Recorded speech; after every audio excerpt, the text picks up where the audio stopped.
સીતારામ, જય શ્રી કૃષ્ણ અને જય માતાજી બધાઈને।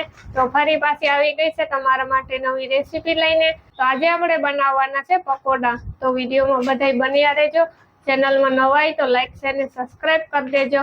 તો શરૂ કરીએ આજની પકોડાની રેસીપી। તો પકોડા બનાવવા માટે મેં અહીંયા બટેટા બાફી લીધા છે। તો બટેટા આપણા બફાઈ ગયા છે, તો આપણે હાથેથી મેશ કરી લઈએ। તો બધા જ બટેટા આપણા મેશ થઈ ગયા છે। તો હવે આપણે મસાલો વઘારી લઈએ। તો મસાલો વઘારવા માટે આપણે પેલા બધા મસાલા એડ કરી દઈએ। તો મસાલામાં પેલા આપણે આવશે સ્વાદ અનુસાર નમક, 1 ચપટી હળદર, 1 ચમચી ધાણા જીરું પાવડર, અડધી ચમચી ચાટ મસાલો, 1 ચપટી હંચર પાવડર, 1 ચપટી કાલા નમક, આપણા મસાલામાં ખાટો મીઠો સ્વાદ દેવા માટે 1 ચમચી લીંબુનો રસ અને 1 ચપટી ખાંડ।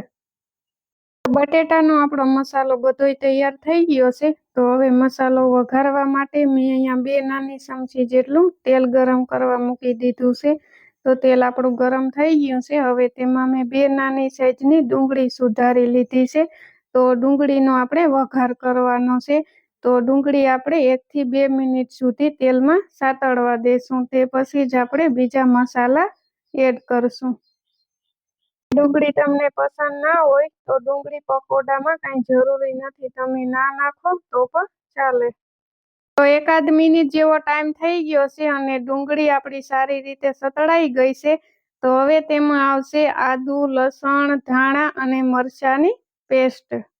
અને આ પેસ્ટ એડ કરવાથી આપણા પકોડામાં બીજા કોઈ પણ વધારાના મસાલાની જરૂર પડતી નથી, ખૂબ જ સરસ ટેસ્ટ આવે છે। તો આ પેસ્ટ જરૂરથી એડ કરજો। અને હવે આપણે જે અહીંયા બટેટાનો મસાલો તૈયાર કર્યો છે તે એડ કરી દઈએ। અને મસાલો વઘારવાથી આપણા પકોડામાં સરસ એવી ટેસ્ટ આવે છે। અને ઘણા મસાલો ના પણ વઘારતા હોય, તો જો ના વઘારતા હોય તો આ મસાલો વઘારી અને જરૂરથી એક વખત ટ્રાય કરજો। તો પકોડાનો મસાલો આપણો થઈ ગયો છે તૈયાર। આપણા પકોડાનો મસાલો તૈયાર થઈ ગયો છે। તો હવે આપણે પકોડા ભરતા પહેલા આપણે પકોડાની ચટણી તૈયાર કરી લઈએ। તો પકોડા સાથે ખાવાની ચટણી આપણે બનાવવાની છે આંબલી અને ગોળની। તો મેં અહીંયા આંબલી બાફવા મૂકી દીધી હતી। તો આંબલી આપણી સારી રીતે બફાઈ ગઈ છે। તો હવે આમાં ગોળ નાખી અને સારી રીતે મિક્સ કરી લઈએ। તો ગોળ અને આંબલીની ચટણી આપણી થઈ ગઈ છે તૈયાર। તો હવે તેમાં આપણે ચટણી એડ કરવાની છે। તો આપણે ધાણા, મરચાં, આદુ અને લસણની પેસ્ટ તૈયાર કરી છે તે એડ કરવાની છે। અને તેમાં મેં ફુદીનાના પાન એડ કર્યા છે। તો આપણે પેલા ખાંડી લઈએ। તો 1 ચમચી જેટલી આપણે પેસ્ટ એડ કરી દઈએ। તો પકોડાની ચટણી આપણી થઈ ગઈ છે તૈયાર। આપણી ચટણી તૈયાર થઈ ગઈ છે। હવે આપણે બ્રેડ ભરી લઈએ। તો 1 નાની ચમચી જેટલો આપણે મસાલો લઈ લઈએ। તો મસાલાને આપણે ચમચીની મદદથી બ્રેડ ઉપર ફેલાવી દઈએ। અને મસાલો તમે તમારી રીતે વધુ કે ઓછો કરી શકો છો। તો આ રીતના આપણે બધી જ બ્રેડ ભરી લઈએ।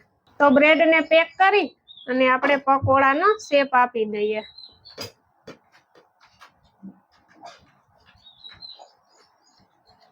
તો આ રીતના આપણે બે ભાગ કરી લઈએ। તો બધી જ બ્રેડ આપણી ભરાઈ ગઈ છે। હવે આપણે બેટર બનાવી લઈએ। તો બેટર બનાવવા માટે મેં અહીંયા 1 વાટકી ચણાનો લોટ લઈ લીધો છે। જે વાટકીથી મેં ચણાનો લોટ લીધો છે તે જ વાટકીના માપ પ્રમાણે 1 વાટકી મેદાનો લોટ। હવે લોટમાં આપણે અડધી ચમચી હળદર પાવડર એડ કરી દઈએ, જેથી કરી અને આપણા પકોડાનો સરસ કલર જળવાઈ રહે। અને જો તમે પકોડાનો કલર એડ કરતા હોય તો હળદર એડ કરવાની કાંઈ જરૂર નથી। અને જો પકોડાનો કલર ના હોય તો 1 ચમચી જેટલી હળદર એડ કરી દેજો। અને 1 ચપટી બેકિંગ સોડા। હવે બધી જ વસ્તુને સારી રીતે મિક્સ કરી અને થોડું થોડું પાણી એડ કરતા જવાનું અને આપણે બેટર બનાવી લઈએ। તો પકોડાનું બેટર આપણું થઈ ગયું છે તૈયાર। અને આ રીતના મીડિયમ બેટર રાખવાનું છે, બહુ આછું પણ નહીં અને બહુ જાડું પણ નહીં। તો પકોડા તળવા માટે મેં અહીંયા તેલ ગરમ કરવા મૂકી દીધું છે. તો તેલ આપણું ગરમ થઈ ગયું છે. તો હવે આપણે પકોડા તળી લઈએ. અને આપણે જે અહીંયા બેટર તૈયાર કર્યું છે તેમાં આપણે એક એક પકોડું એડ કરતું જવાનું અને આ રીતના આપણે બધા જ પકોડા તળી લઈએ.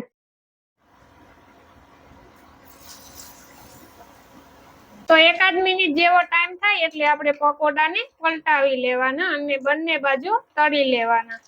તો બસ આ જ રીતના આપણે પકોડાને પલટાવતું જવાનું અને તળી લઈએ અને પકોડા આપણા સેજ લાલ થાય ત્યાં સુધી આપણે તળવાના છે, જેથી કરી અને સરસ ક્રિસ્પી બને. તો 3 થી 4 મિનિટમાં જ આપણા પકોડા તળાઈ ગયા છે અને કલર પણ બદલાઈ ગયો છે. તમે જોઈ શકો છો એકદમ લાલ થઈ ગયા છે.